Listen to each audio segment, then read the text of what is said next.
ಅಯ್ಯೋ ಅವಳು ಕತೆ ಬಿಡಿ ಯಜಮಾನ್ರೆ. ಅವಳು ಮನೇಲಿ ಇರೋದಕ್ಕಿಂತ ಹೊರಗಡೆ ಇರೋದೇ ಜಾಸ್ತಿ. ಈಗ ತರಕಾರಿ ತರೋದಕ್ಕಿಂತ ಮಾರ್ಕೆಟ್ಗೆ ಹೋಗವಳೆ. ಅದೇ ಎಷ್ಟೊತ್ತಿಗೆ ಬರ್ತಾಳೋ ಅದೇನು. ಈ ಮನೆಯಲ್ಲಿ ಹೇಳೋರು ಕೇಳೋರು ಯಾರು ಇಲ್ದಂಗಾಗಿದೆ. ಅಂಕಲ್.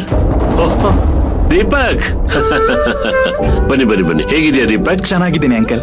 ನೀ ಹೇಗಿದೆಯಮ್ಮ ವಿಜಿ? ಚೆನ್ನಾಗಿದ್ದೇನೆ ಅಂಕಲ್. ಕೂತ್ಕೊಳ್ಳಿ. ಪರವಾಗಿಲ್ಲ ಅಂಕಲ್. ಗೋವಿಂದ. ಯಜಮಾನ್ರೆ ಗೊತ್ತಾಯ್ತು. ಮತ್ತೇನ್ ಸಮಾಚಾರ ದೀಪಕ್? ತಾರಕ್ ನೋಡಕ್ ಬಂದ್ಯಾ? ಇಲ್ಲ ಅಂಕಲ್, ನಿಮ್ ಹತ್ರನೇ ಮಾತಾಡೋಣ ಅಂತ ಬಂದ್ವಿ. ಅದು ಒಂದೆರಡು ದಿವಸ ನಾವಿಬ್ರು ಹೊರಗೋಗೋಣ ಅಂತ ಅನ್ಕೊಂಡಿದ್ವಿ. ಅದಕ್ಕೆ 4 ದಿವಸ ರಜಾ ಬೇಕಿತ್ತು. ಆಂಟಿನ್ ಕೇಳಿದ್ರೆ ಕೊಡಲ್ಲ ಅಂತ ಗೊತ್ತು. ಅದಕ್ಕೆ ನಿಮ್ಮನ್ನೇ ಕೇಳೋಣ ಅಂತ ಬಂದ್ವಿ. ತಾರಕು ಮತ್ತೆ ಮಯೂರಿ ಅವರಿಬ್ರು ಈಗ ಸಂಸಾರ ಶುರು ಮಾಡ್ಬೇಕು. ನಮ್ಮ ಮನೆಗೆ ಒಂದು ಮಗು ಬರಬೇಕು. ಅಂಕಲ್, ನಿಮ್ಗೆ ಇಷ್ಟ ಇಲ್ಲ ಆದ್ರೆ ಬೇಡ, ನಾವು ಇನ್ನೊಂದ್ ದಿವಸ ಪ್ಲಾನ್ ಮಾಡ್ಕೋತೀವಿ. ನಾನು ರಜೆ ಕೇಳೋದ್ರ ಬಗ್ಗೆ ಯೋಚನೆ ಮಾಡ್ತಾ ಇಲ್ಲ. ನೀವಿಬ್ರು 4 ದಿವಸ ಅಲ್ಲ, 1 ವಾರನೇ ಹೋಗ್ಬಿಟ್ಟು ಬನ್ನಿ, ಏನೂ ತೊಂದರೆ ಇಲ್ಲ. ಆದ್ರೆ ನಿಮ್ಮಿಬ್ಬರ ಜೊತೆ ಮಯೂರಿ ಮತ್ತೆ ತಾರಕು ಬಂದ್ರೆ ಚೆನ್ನಾಗಿರುತ್ತಲ್ವಾ ಅಂತ ಯೋಚನೆ ಮಾಡ್ತಿದ್ದೆ.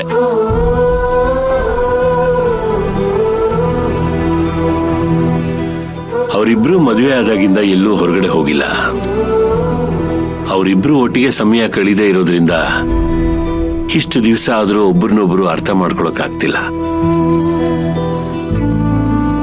ಅರ್ಥನೇ ಆಗಿಲ್ಲ ಅಂದ್ಮೇಲೆ ಸಂಸಾರನಾದ್ರೂ ಹೇಗ್ ಶುರು ಮಾಡಕ್ಕಾಗತ್ತೆ? ಹೀಗೆ ಹೊರಗಡೆ ಹೋದಾಗ್ಲಾದ್ರೂ ಇಬ್ರು ಒಂದಾಗಿ ಖುಷಿಯಾಗಿರ್ತಾರೆ ಅನ್ಸತ್ತೆ. ಹೌದು ಅಂಕಲ್, ನೀವ್ ಹೇಳ್ತಿರೋದು ಸರಿಯಾಗಿದೆ. ಅವರಿಬ್ರು ನಮ್ ಜೊತೆ ಬಂದ್ರೆ ಇನ್ನೂ ಚೆನ್ನಾಗಿರುತ್ತೆ. ಆದ್ರೆ ಮಯೂರಿ ಇದಕ್ಕೆ ಒಪ್ಕೊಳ್ತಾಳೆ ಇಲ್ವೋ ಗೊತ್ತಿಲ್ಲ. ಅವಳನ್ನ ಒಪ್ಸೋ ಜವಾಬ್ದಾರಿ ನೀನ್ ತಗೋಬೇಕಮ್ಮ. ಎಷ್ಟು ದಿವಸ ಅಂತ ಎಲ್ರೂ ಇದ್ದು ಅವಳು ಒಬ್ಬಂಟಿಯಾಗಿರ್ತಾಳೆ ಹೇಳು? ಜಾಗ ಬದಲಾದ್ರೆ ಮನಸ್ಸು ಕೂಡ ಬದಲಾಗತ್ತೆ. ಅದರಿಂದ ಮನೆಗೂ ಒಳ್ಳೇದಾಗತ್ತೆ.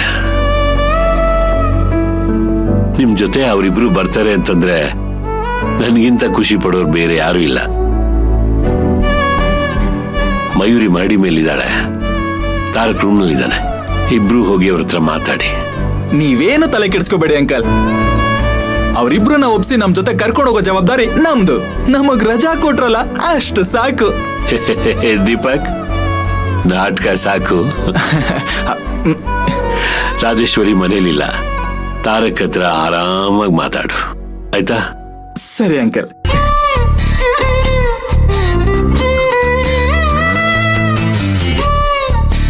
ಅಂಕಲು ಅವರಿಬ್ರು ನಮ್ ಜೊತೆ ಏನ ಕರ್ಕೊಂಡು ಹೋಗೋದು ಕೇಳಿದ್ರು ಅಂತ ಅರ್ಥ ಆಯ್ತಾ? ಅರ್ಥ ಆಯ್ತು ರೀ. ಅವರಿಬ್ರು ನಡುವೆ ಮದ್ವೆ ಆದಾಗಿಂದ ಏನೂ ನಡೆದಿಲ್ಲ. ಸುಮ್ನೆ ಗಂಡ ಹೆಂಡ್ತಿರ್ತಾರ, ಜೊತೆಗಿರ್ತಾರೆ ಹೊರತು ಸಂಸಾರನ ಇನ್ನೂ ಶುರು ಮಾಡಿಲ್ಲ. ಅವರಿಬ್ರು ನಡುವೆ ಸಂಸಾರ ಶುರುವಾದ್ರೆ ಈ ಮನೆಗೊಂದು ಮಗು ಬರುತ್ತೆ. ಆ ಮಗುವಿನಿಂದ ನಗು ತುಂಬುತ್ತೆ ಅನ್ನೋ ಒಂದೇ ಆಸೆಯಿಂದ ಅವ್ರವ್ರನ್ನ ಕರ್ಕೊಂಡೋಗಕ್ ಹೇಳ್ತಿದ್ದಾರೆ. ಕರೆಕ್ಟ್ ಆಗಿ ಹೇಳ್ದೆ ನೋಡು. ಇನ್ನೊಬ್ರು ಫೀಲಿಂಗ್ಸ್ ನೆಲ್ಲ ಎಷ್ಟ್ ಚೆನ್ನಾಗಿ ಅರ್ಥ ಮಾಡ್ಕೋತೀಯ.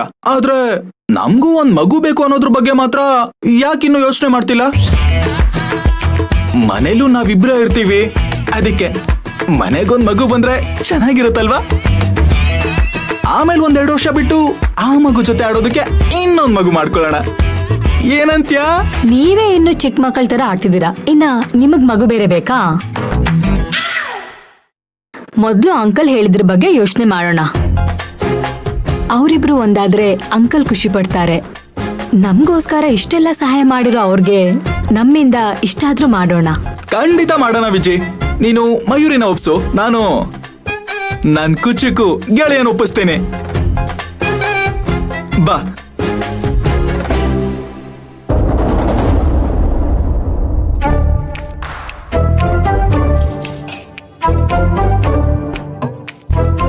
ಏನ್ ಗೆಳೆಯ, ಎಲ್ಲ ಹೊರಟಿರೋ ಹಾಗಿದೆ? ಬಾರಪ್ಪ ದೊರೆ, ಏನು ಹೊಸ್ತಾ ಕೇಳ್ತಾ ಇದ್ಯಾ?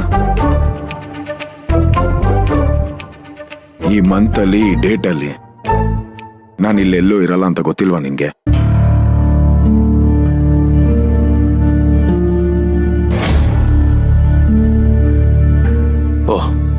ಹೌದಲ್ವಾ?